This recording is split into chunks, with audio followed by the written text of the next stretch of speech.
to you today about breaking negative cycles. Most of the things we struggle with didn't start with us. They've been passed down in our family line. You don't get to choose your battles. You didn't get to pick what you'll have to deal with. Just as you inherit your parents' DNA, which determines your eye color, how tall you'll be, what kind of hair you'll have, you also inherit attitudes, habits, and behaviors from those that have gone before you. Research shows how depression can be passed down. Anger, low self-esteem, addictions. It was in your bloodline and it showed up with you. The scripture calls this an iniquity. That means a hereditary weakness.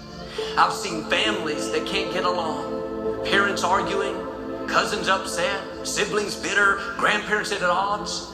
That's a spirit of strife, a spirit of division that keeps getting passed down. I knew this young man growing up. His father was indicted for fraud, went to prison. This young man told me how his grandfather was the same way. He was so upset with them, couldn't understand why they'd make poor choices, why they'd cheat people. 20 years later, a friend called and said, "Did you hear about so-and-so? He's in trouble for fraud." He didn't choose it, it chose him. It will continue to go from generation to generation until someone rises up and says, "I'm going to break this negative cycle." It didn't start with you. The good news is it can end with you.